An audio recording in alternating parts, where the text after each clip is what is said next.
Abante Bullseye. Ang duha ka programa gin-isa para mahangpan sang matag sa mga tumalanaw sa Facebook worldwide. Patpaton ng mga isyo kag ipasabat sa atong bisita. Abante Bullseye. Abante Bullseye.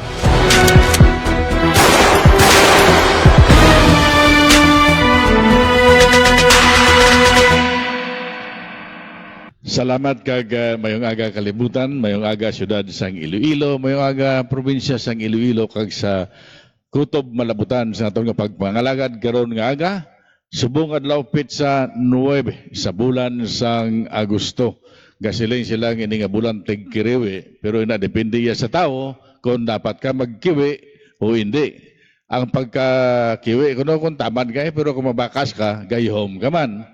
So sa sini naman nga episode isa naman ka bisita naton karon nga aga ang aton pagapamakuton sa nga parte sa iya nga mga ginatinguhaan man nga makabulig sa aton komunidad kag inisya according sa iya nagdugay dito sa Estados Unidos mga almost 40 to 41 years.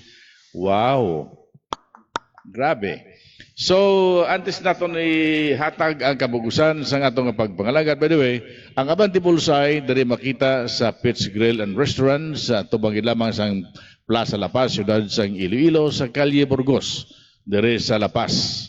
Kag ini sa pagpatigayon man, kag sa pagpahanugot sang tag-iya nga mo si Kagawad Petrimanes sang Banwa sang Pabia, kag of course upod siya si ayon sa kay attorney Esther Trimanes, ang presidente sa karon sang Rotary Club of La Paz. Ang atong bisita karon nga aga, isa ka babae, si Ma'am Arlene Sodario Martin sang Santa Barbara, Iloilo, nga nagapuyo subong sa Las Vegas. Isa ka retired nurse, entrepreneur, kag isa ka philanthropist, philanthropo, no? Sang kag nagapariya sang Share Love Charities Incorporated. Without further ado, are si Ma'am Arlene Sodario Martin. Ma'am, good morning. Welcome sa Abante Bullseye. Good morning sa inyong tanan. Good morning Iloilo and good morning all over the Philippines.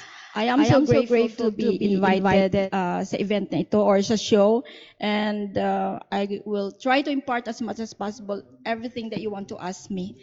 Again, thank you for guesting me.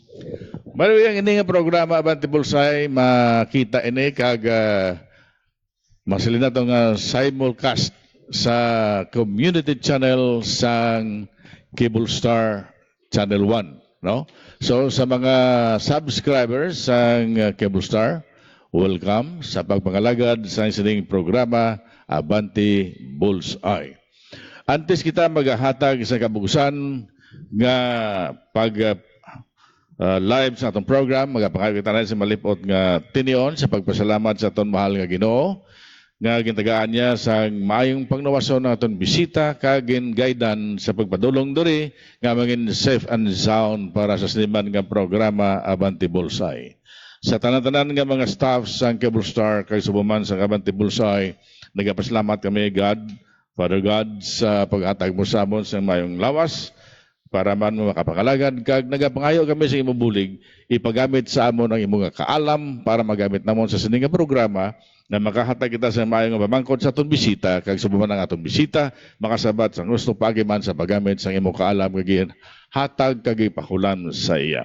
Initanan ginapangay naton pagiman si mo anak kay Kristo nga amon Ginoo kag subuman gapangayo kami nga buligi ang mga nagamasakit sa ospital kay subuman sila puyan o sa diin man nga parte sang kalibutan. Lord, thank you, thank you, thank you.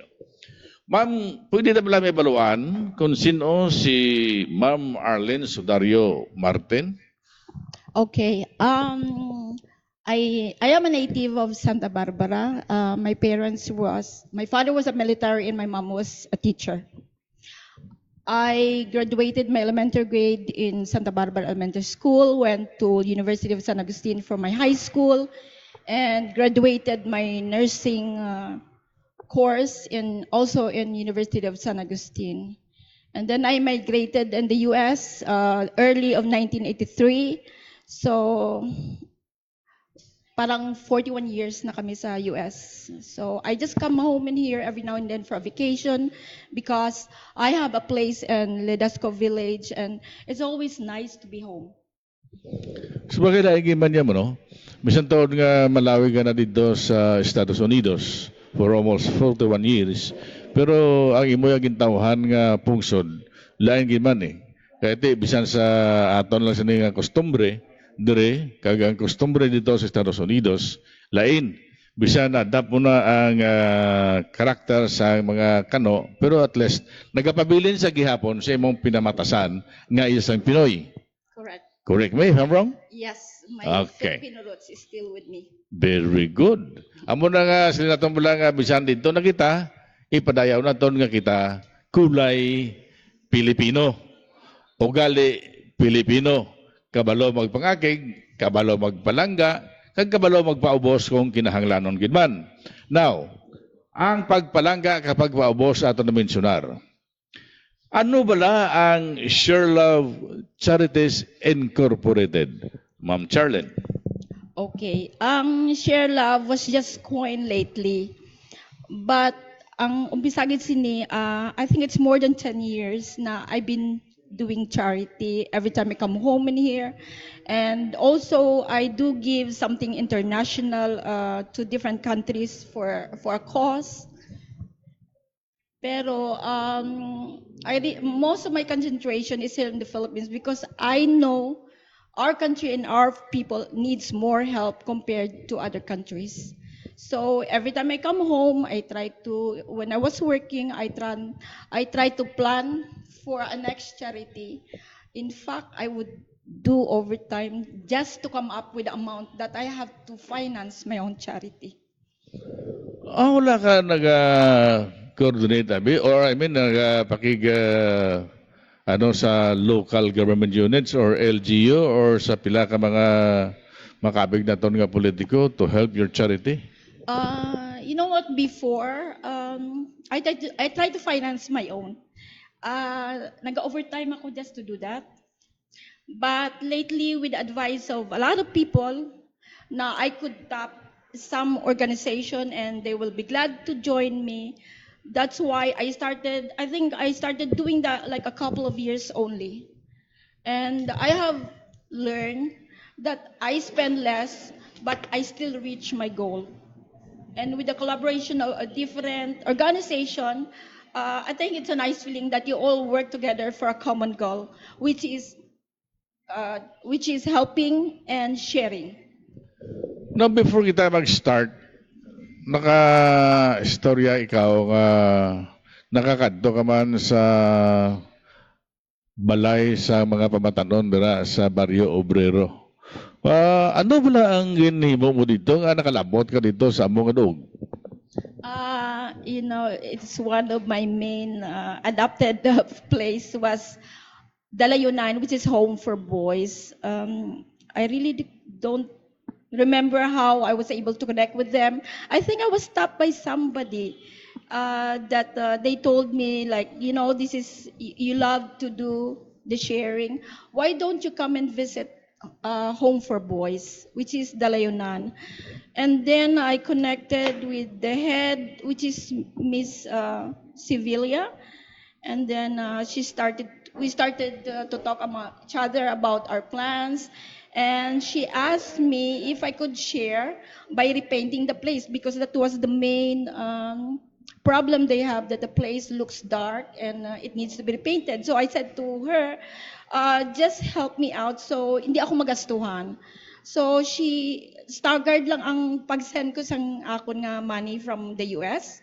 And then with the help of architecture student of the University of San Agustin, I think we have saved money, and yet we were able to achieve the goal by repainting the place. So it was a nice feeling. And then from now on, I always visit them. Their census fluctuates. Anyway, Home for Boys are the place where kids are rehabilitated. ginarehab ini sila, and then they're out in the street kung okay na sila. So it is a nice place for people to visit and share.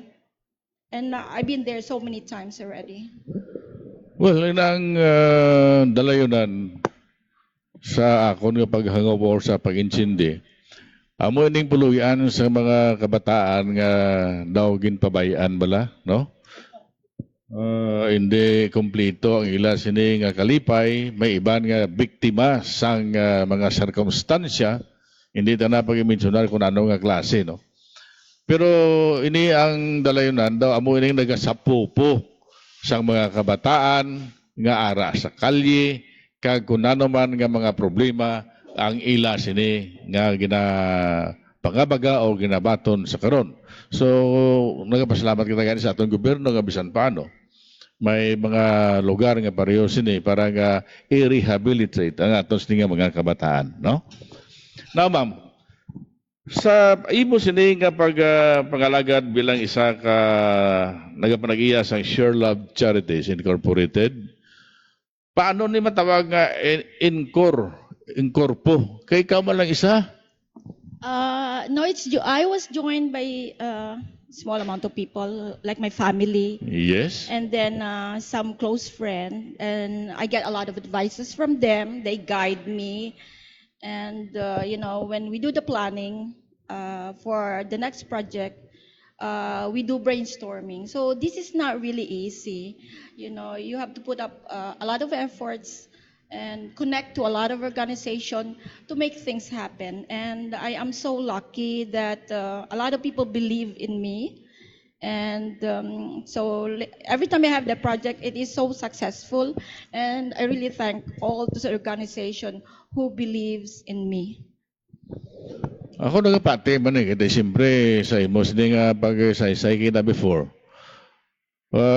You spend with sang imo yung kwarta para nga makabulig ka sa komunidad. Then daw kabalo kita nga may plano ka pa nga magpananom. We have a project which is tomorrow. Ano na? It's helping the environment. We want to save the earth. It's tree planting. It's a very simple project. It's collaborated by Iloilo City Lions Club, Iloilo City Host Lions Club, Rotary Club of La Paz, Kabatang Barangay Dikada, and of course, Share Love. So, I already have a lot of people, a lot of government agency, which I always work. So it is just very easy to really create a project. You just have to tap those kind of people, and they are always willing, especially community service. So it's not really difficult if you really have established yourself with their agencies and the right people to tap. Projects is very, very to be. It's easy to accomplish. I'm sorry. Ang ining tree planting, isa man ini ka proyekto sa aton nga local government at the same time sa national government para nga maprotehiran nato ng kalibutan, partikularmente ini mga erosion, baha, kamanti ang gamot sang kahoy or ang kahoy mismo makapugong sa mga negatiphag nga duta or pagsuyop sa tubig para nga maprotehiran man nga hindi magbaha ang isa ka lugar. Mensionar nimo ang Rotary Club of La Paz sa di na presidente mo si Attorney Esther Trimañez, ang tiayon sa nagapanagiya sa ning Pets Grill. You are a member of Rotary? You are a Rotarian? I'm not sure yet because I don't stay long in here. Sometimes, when organization invite me to be a member, sometimes I think it wouldn't be fair because I'm not here all the time, but I could always share what I have, ideas, a little bit of financial for a project. It's just that I'm not here all the time. So whenever I come home, I try to do community service as much as I can because I don't have that much time to stay here. We live in the US. Well, hindi man guro kinahanglan nga present ka gid always sa sining organisasyon at the same time nga makahatag ka sa imo abi nga mga opinion na aktual. Pero pwede ka man siguro ka miyembro nga bisan nato ka sa sagwa. Oo man, but iba man ako eh. You know, I always believe you have to be visible. You know, long distance, okay man na, you know, financial you could help. But I really like to be visible and be in a project. Iba, eh. It's a different feeling when you are really there. You know, instead of just being away and just sending money and all those donation. I have done that so many times, and I think it's more satisfying when you are really here and be with these people. Okay. Now, sa imo sining plano bus or sa imo project bus nga tree planting, pwede ta may baluan bala kung sa diin ini nga lugar kag ano nga mga organisasyon ang dapat magaupod sa imo para man magbulig sa pagtanom sang ano ni fruit bearing trees or mga kahoy lang katulad sa mga mahogany, nara, kasya or etc. I think the trees is a variation, you know, and I'm working with the Urban Tree and Nursery Office, which is located just here in Kaingin. You know, I've been working with Mr. Dairit, their head, and the people in that office. We did it last year, so it was very easy for me to do it again. You just have to tap the right people and the right organization who are willing to collaborate. And tomorrow we're gonna be in Barangay Buhang Haro, which is they call Uhong Uhong. And there are four Sa of Uhong? us. Oh, that's what they said. It's Uhong Uhong. But anyway, I've been there. It's a floodways. Oh, It's sa right floodway. on yeah, it's right in the Sa kilid floodways. sa suba, sa Yes. kilid sa floodway. Yeah, we've been there before, and it was a nice experience. It's very fulfilling. So, ako naman, even just once a year, especially now, it's a rainy season, this is the time to plant. So, this is a good opportunity again for organization to gather together for a common goal. It's saving the earth. Well, din ka mo nagkuha sa inyo sini nga mga seedlings. You know, urban office, they provide a seedling. And I think, according to President Esther Trimanes from Rotary Club La Paz, they're willing to bring some seedlings also. So, according to the urban office, everything is welcome. This is for the environment anyway.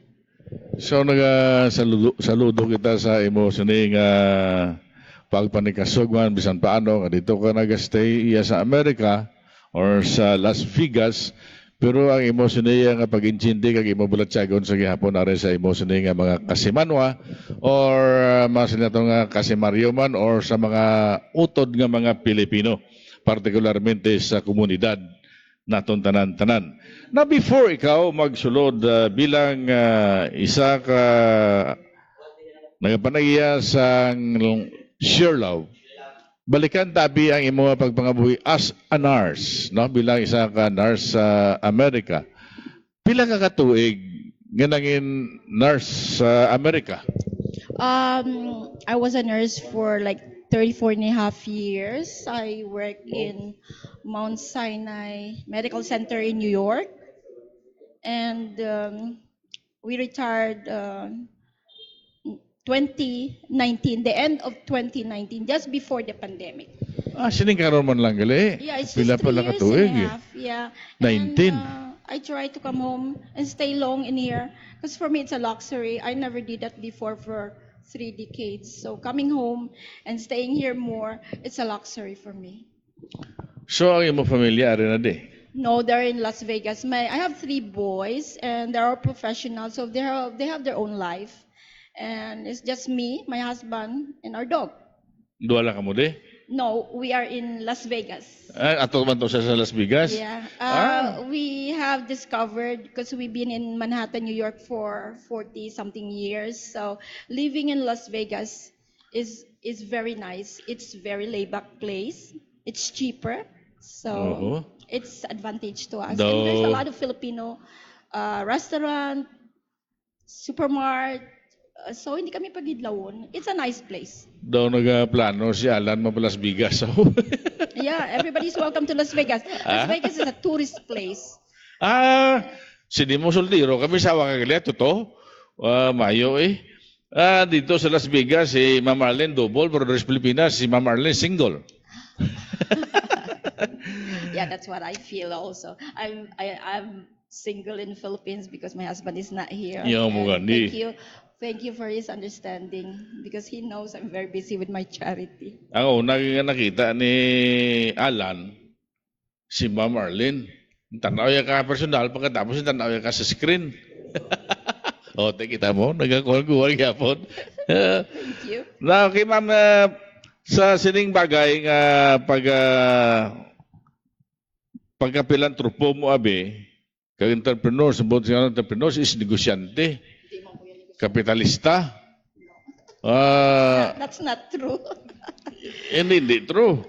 Oh, entrepreneur according to Joseph. Joseph, ano ang mga ara nga nakuha mo? I think Joseph was trying to say that if you work abroad and you're earning dollars, which is the reality, at least you try to invest something in the Philippines. So whenever you retire, you have something to fall back.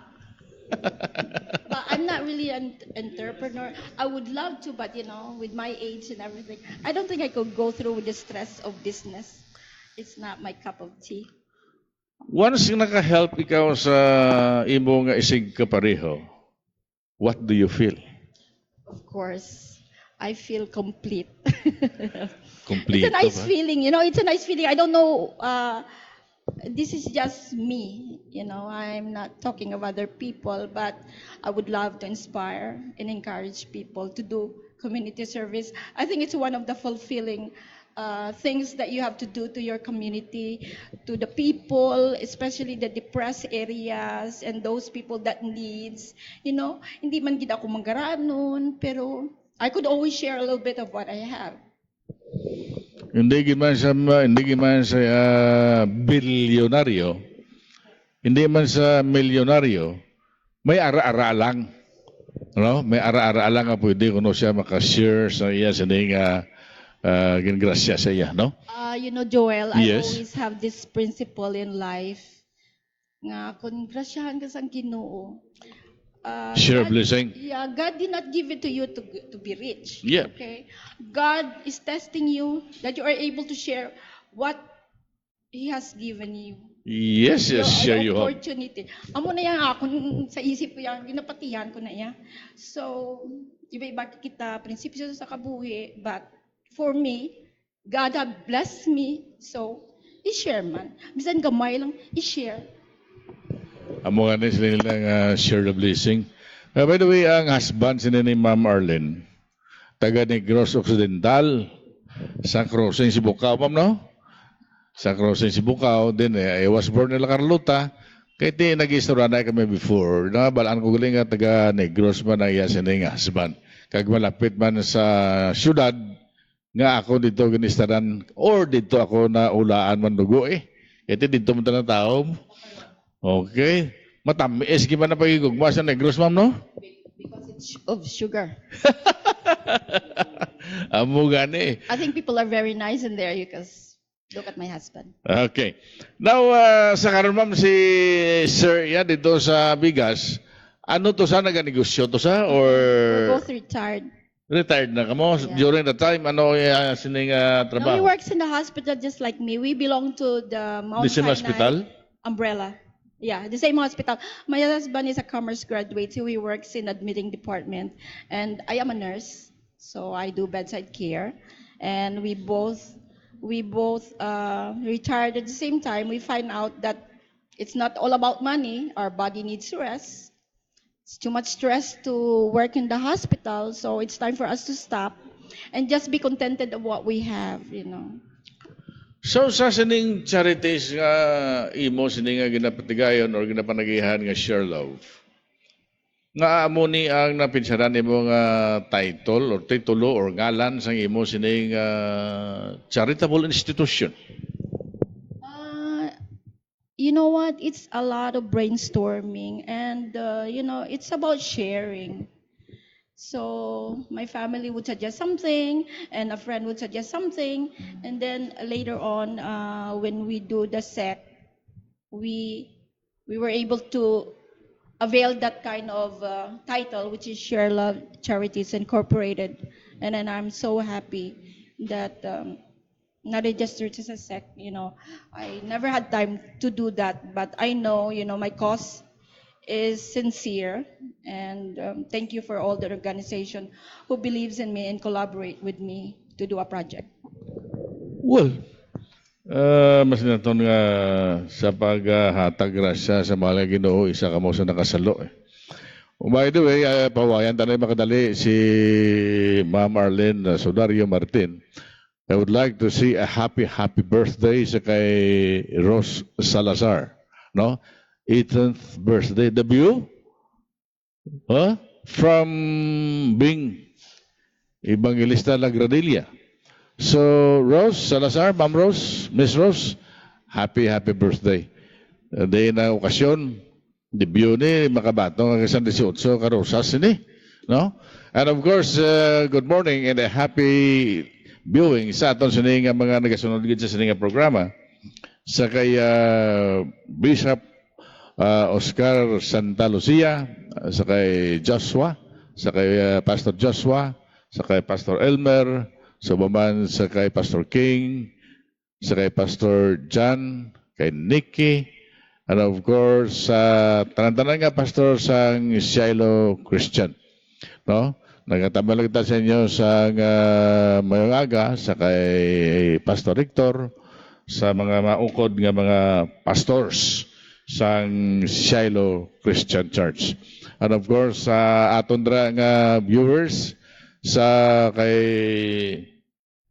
Almera, Sarabia, sa nga Doha, Qatar, sa mga kay Diday, no?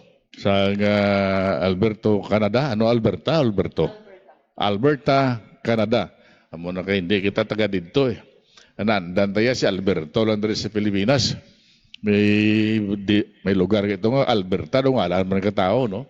Kadamo sa lugar gali nga ngalan niya daw iya masang tao. Kaya iya bisan sa kalye gani. Now, balikan natin sa luwat si Ma'am Marlene Sodario Martin sa Santa Barbara, Iloilo. Nga ang awayan na kamo magplano nga magbalik diri ma'am sa Pilipinas nga para diri lang kamo abi mag-star kati Disyembre ari mo inyo pamilya. Let's be honest with each other, no? First of all, it's very hard to stay here due to medical reason. Kung sabagay. Everything you do here, you get sick, you pay. You buy your meds, you go to your doctor, you pay. Everything you pay. And I don't think we could afford that to be paying left and right when we get sick, We work so hard.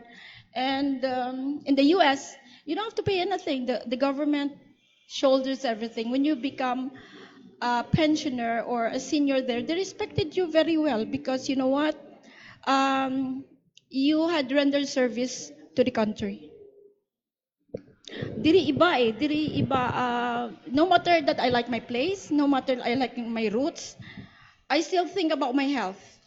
And Philippines cannot give that to us, And with the money that we receive after working for so long, it should be for us, not just to go to our medication, to the doctor, to the hospital. No, I don't think it's fair. So we still like to live in the US, and with all the privilege that we have achieved and avail, we had served United States for so long. So I think it's time for us to avail the benefits. Kung sabagay ang tanan nga naangkon mo subong sa kabuhi dito sa bigas or sa Amerika, gintingawaan nyo man na ginpatuluan nyo sang balhas, no? Para to earn that money. Kag tama, gusto man na ang imong inyo nga desisyon nga dito magtiner, kaya ilibre to yung tanan. Ilabi na gid sa hindi mas tanan ang sa kwan lang sa health, no? Sa bulong, doctors, hospital, diri sa aton niya budlay. Hindi kadi kasulod sa hospital kun ay kaya deposito. Bisan gani nga nagamudlo na mata mo kun kakikipot na mata mo hindi ka pakagwa kun ay kay nagbayad. No? Kung hindi mo pagbayaran, ihatag lang to sa mga eskwelahan nga nagatuon sa medisina kag ang lawas. Sa isa ka makaluluoy abi. Tunan na yan sa mga nagakuha medicine. Amot ko na may ideya ka sa as an sabi? Ma'am? You know what? It's very hard for me to accept the kind of medical coverage that we have in here. Tani, with the money that the government have, we should have free medical access, medication, hospitalization. Pero diri iba, baliskad. So, if you retire and you only have 15,000, 20,000, that will just go to your medicine, your maintenance. You need to eat. So, life here is not really a bed of roses. I'm sorry to say that. Mabudlay. And then the attitudes of the Filipinos also, I've been in the US for so long, we have different mindset. And minsan nagaugtas ako. If I go to a government agency and I try to, what I think is right, and then they would tell me, "Ma'am, welcome to the Philippines." So what do you think I feel?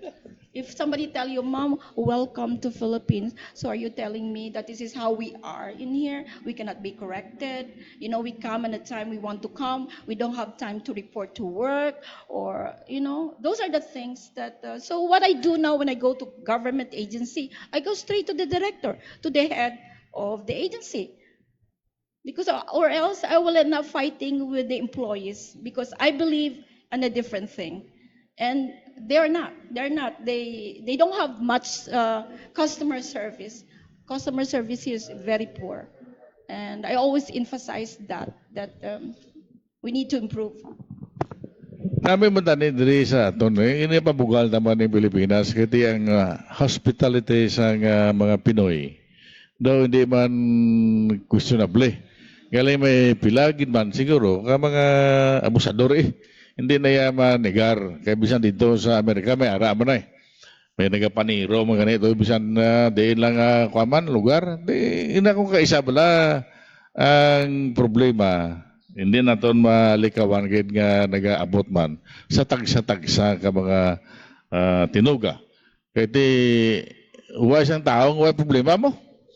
Magluwas sila abe sa mga nagapamulot o post dalan Kaya problema lang daan niya nasa utok. Pero hindi nakapaminsa kung anong maayo, kung anong malain, kung ikaw ka pamulot na upo sa dalan. Now, magluwas sabi sa sining tree planting nga ginaplano nimo, buwas. Ano pagid ang iban nga mga hilikoton nga dapat pagabuhaton sa imo sining charity para nga makahatag ikaw sa imo sining serbisyo sa mga komunidad o mga tao, ma'am, magluwas sa tree planting? Joel, we just finished a project which is very successful. That is a symposium joined by several organizations. We talk about teenage sexual life, sexual health. Amo na ang trend subong no. So this youth needs to be guided para man magiging successful sila and take care of themselves while they're growing up. We have a lot of OFW parents who are working abroad nga hindi nila masyado ma-monitor ang kids nila. So with the help of agencies, mga pahanumdom, symposium, and all those things, I think we are able to impart the education and the information they needed to be aware about their sexual health. Okay, balikan na ka dugay. Kaya may follow-up ko doon. Ang Tres Marias Maritime Consultancy and Logistics Service nga nahamtang sa Main Avenue sa NHC Macau, Mandurriao, Siyudad sang Iloilo, nagapanginbulahan sa 2024 graduates sa Maritime Schools in Western Visayas. No? Kung nagakinahanglan ka mo sang madasig nga kakita sang trabaho, mag-contact lamang o magpakikita sa tagdumalahan sa Tres Marias Maritime Consultancy and Logistic Service. Pero dapat kumplito ang inyo mga papilis. Para wala na sa madamo mga chichibureche o kung wala na sa madamo mga kuskus balungos, kung kumplito ang papilis, mas labing maayo. Ma'am, Na-mentionan mo ang parte sa mga hubinis na ito nga dapat guidance, no? Ano ang mahatag mo sa ila magluwas sabi sa ginambal mo bagulang nga masunod nila ang yapak ni Ma'am Arlene Sudario Martin?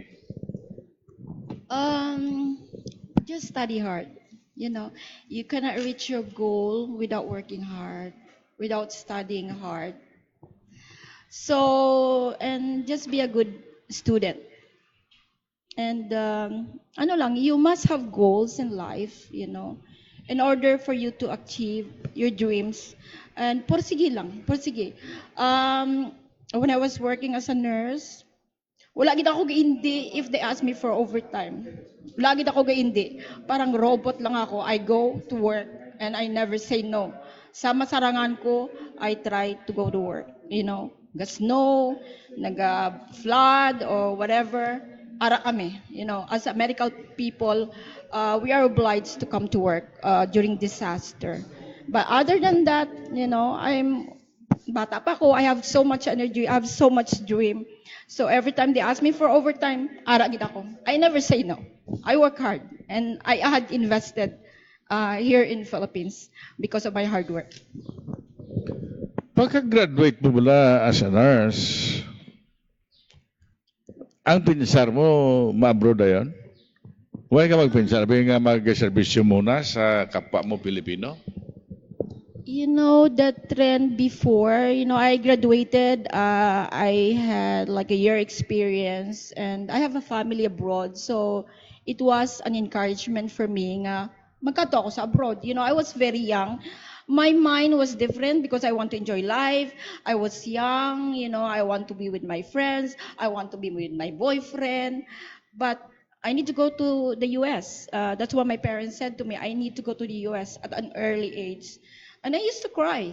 That's the reality. You know, you are separated from your friends, your family, your country. It is not easy at all. But I tell you, I did it. You know, I know a lot of people, they don't want to let go a lot of things. But hey, if you want to improve your life, if you want to spare money to your community, if you want to spare money to your family, please go abroad. Okay, Ma'am Lo, kwaon ka biyang imo sining panugyan or opinion or ano mahambal mo? How to fight sang nang tawag nilang homesick? Ito talaga lampuwa si kanaya sa homesick. Ano ang ma-advise mo sa nagaplano to go abroad? You know, when you go to a certain place outside the country, of course you're gonna have culture shock. Okay, your surroundings are different. The food is different. Their language is so different. Yes. Okay, language barrier is number one problem. You know, even though we speak English, I went to the US. We speak English, but they have different kind of English. It's colloquial English, so it was difficult. But try to blend with them. Try to understand other cultures. Try to work with them. Try to be a friend of them. And food, you have to try their food too, their cuisine. You know, you don't stick to your own kung anong naandan mo. Yeah, you have to adjust. You need to adjust. Adjust everything. You know, fight your homesickness. I used to cry all the time, but then later on, I got tired crying. Kaya nga there's no point of crying anymore. I still have to be stuck in the US. So I continue to work, I continue to blend, I continue to understand cultures, and it's part of our, as a medical team, that understanding the culture, respecting the culture of other people is very important. You know, I think it's a law that you need to respect everybody's culture, their religion, and you have to work with them even though you don't like them. Well, good morning, thank you man sa kay GR Villalba nag-upod sa aton sa sining programa ang Abante Bullseye. Isa siguro sa manami ngayon mo, mamuans nga dito ka na sa galing kay si GR na nakaagi man sa Amerika mo nga dapat may isa ka kabutang or isa ka bagay nga wilihan sa imo nga kaisipan nga hindi mo madumduman ang imo sining nga pamilya or ang imo sining nga puluyan sa Pilipinas. Ayan dapat tinangabuhaton, ma'am? nga may ara ka bala nga iwilihan mo na nga isa ka bagay nga hindi mo madumduman ang imo nga nagligad sa Pilipinas o imo ginbilin sa Pilipinas. It's not easy to do that. Pero dapat i-try. Yeah, as I said, you have to adjust the place, to kill your boredom. Maybe you go around, visit places, but you have to think about your family also. If you leave your family in here, you invest in long distance company, the carriers, because you spend a lot of money just communicating with your family. People are very lucky right now. You have free communication, Messenger, Viber, WhatsApp, and you don't have to pay a cent. Kami sa una, I work overtime just to pay my telephone bills. I set aside money just for my telephone bills because I have to call my family. It kills my homesickness. And then I work and work and work. It's only one way to ma-overcome mo na. But it's not easy at all. Well, mas dibuinas ang subong mga uling tubo kay mahapos na yung komunikasyon. May cellphone ka na, bisan din ka, bisan sa babaw kahoy ka, pwede kaya panawag lain sa una. Nga mangita ka kaya sa telephone station or lugar nga may telepono, nga makontak mo yung pamilya. Isn't that, ma'am? We really pay a lot of money, especially those people in abroad, in order to communicate with your family and, mabuin-binan ng homesickness, you have to call and you have to pay per minute. So what I usually do to balance my finances is to do overtime just to pay my long distance bill. It's the reality. I can't do much about it. Now, sa aton dalayon nga discussion or sa aton nga pagsiguladon diri kay daw ang ini sa experience mo na nino, kana hambal mo kay na nga kung ano ang dapat nimoon sa nagatuon subong nga masunod nila ang imo yapak abi. You said nga study hard.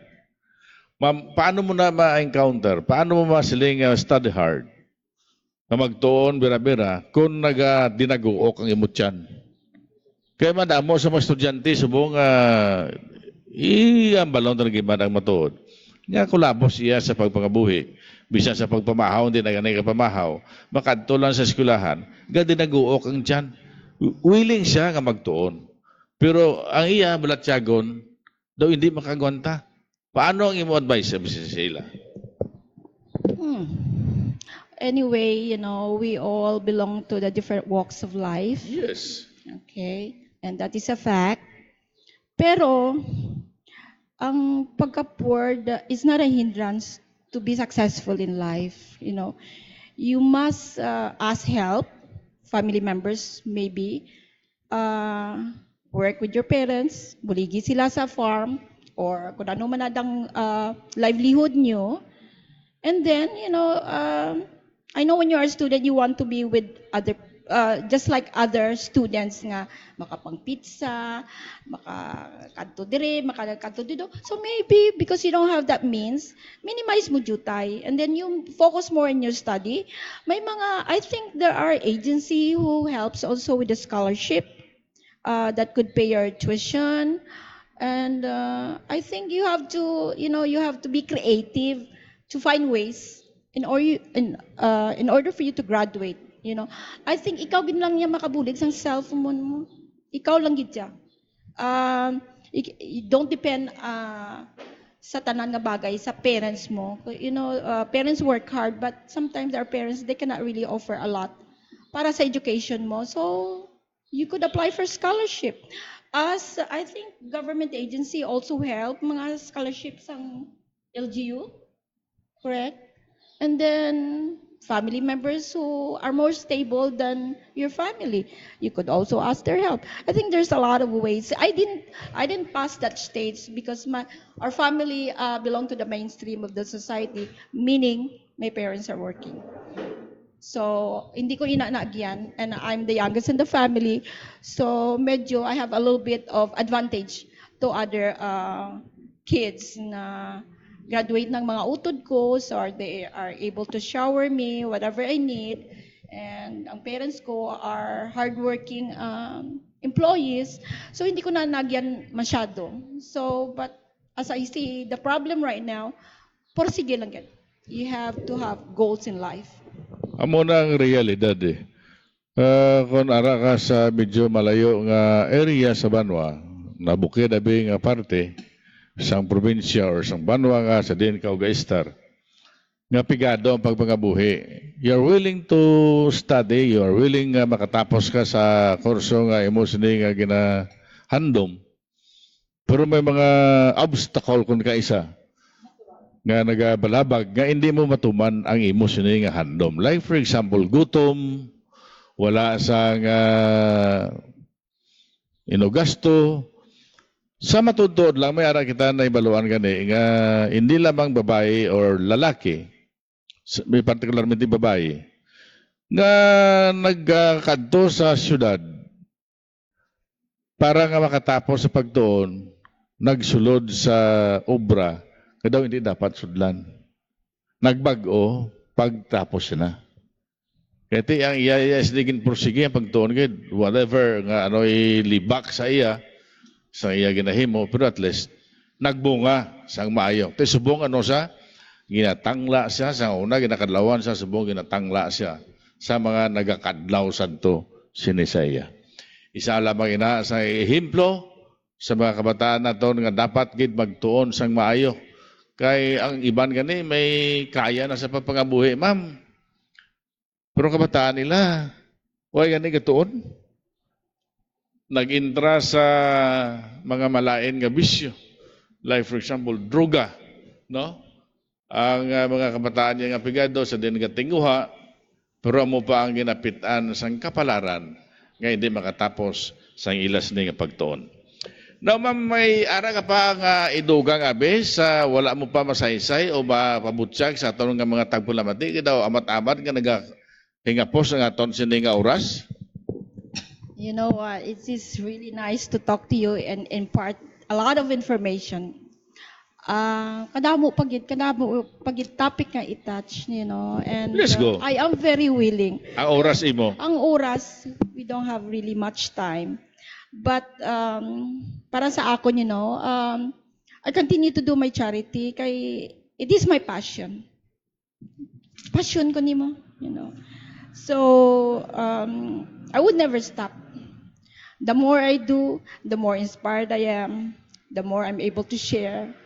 At damo pagid ang buruligan, damo pagid. So, paspas lang. And anyway, you know, God had blessed me and it's not much money, but I'm able to share. Importante na sa kabuhi naton na you can share. Oh, sanjutay lang. Set aside something, you know, instead of going to the parties, to the club, to eating in restaurant, tabi man kamo para sa komunidad. Very good. Isa na ka manami kay matahom nga panugdaon ng imo, ma'am. Pero kapati ka, ma'am, nga sa success sa isa ka tao, may mga tao gid nga gusto ka man butongon paidalom. Well, that's natural for people, you know. There are people who are jealous. There are people who are not contented with their life and they want more. I understand that. That's individuals' choices, you know. Mga instinct ng isang tao. We should not even pay attention to it. Just go on with your life. Go on with your plans. Go on with your goals. We should not be bothered with this kind of negativity in life. Kaya wala na, it's just insecurities in life. Oo. Kung pwede mo gani na, you have to guide them back, you know, and inspire them. Invite them. Be with them. It doesn't know hindi ka kauyon sa tao, you will not involve yourself with them anymore. No, guide them back. Hindi namin nang madumot ka. Hindi namin nang you cut off all of this. It's because I don't like her. You don't have to like anybody, but continue to be good.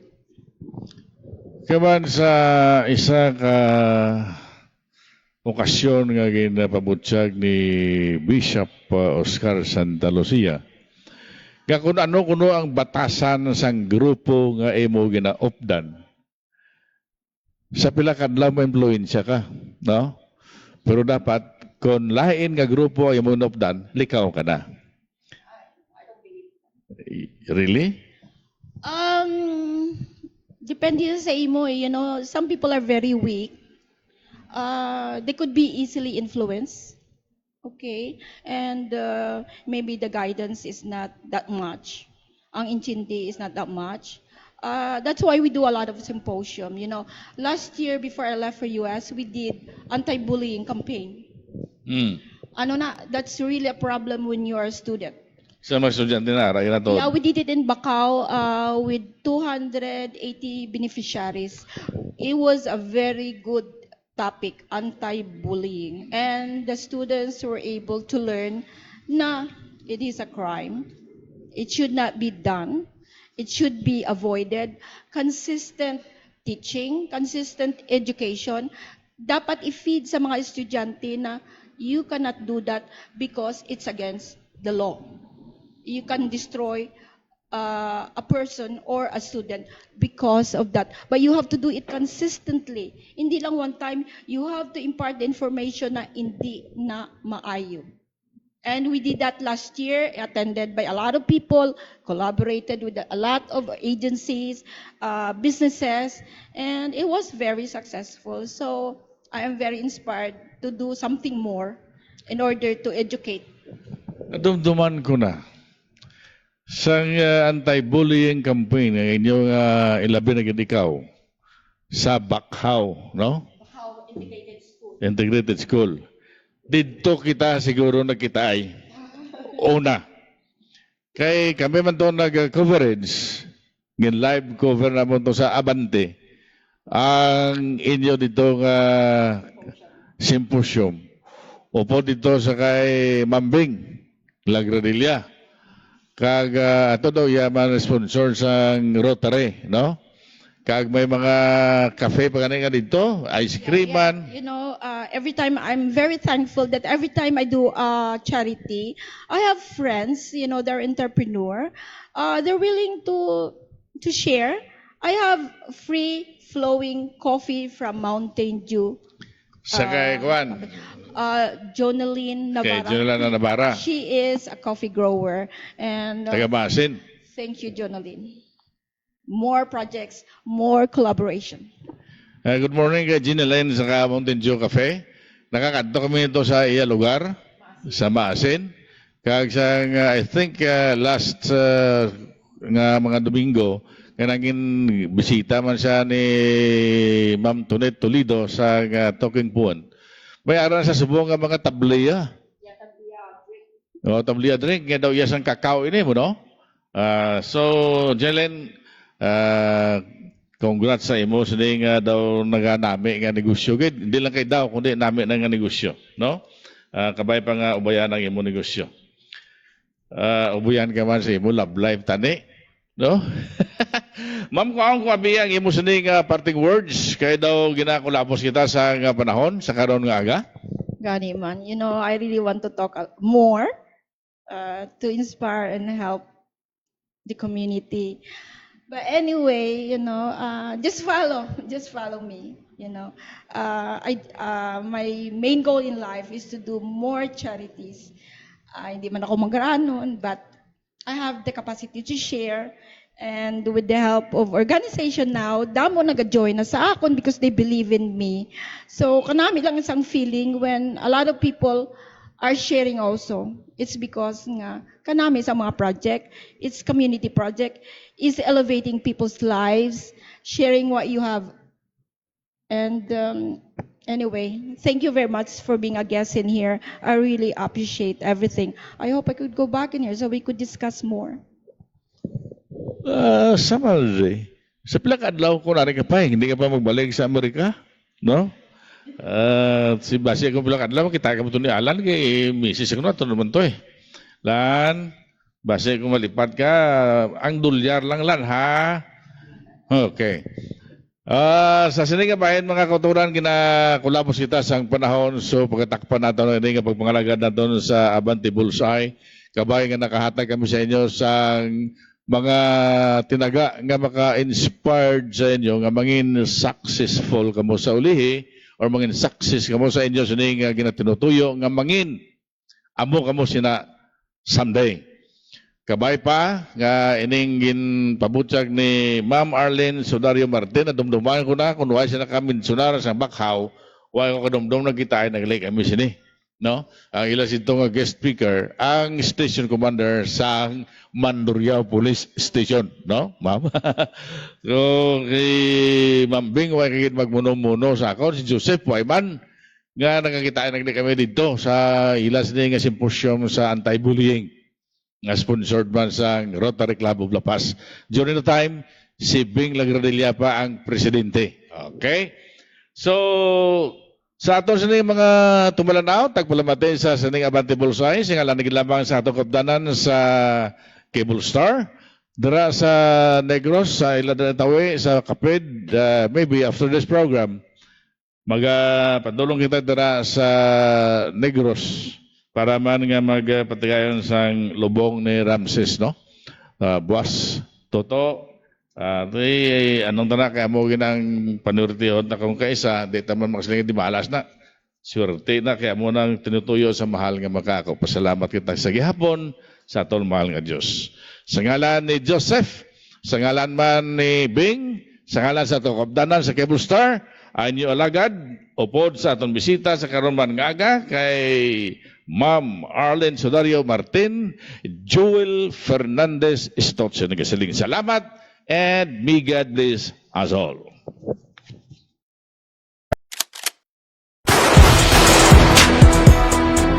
Inyo nabatian, kag nasaksiyan ang isa ka episode sang Abante Bullseye.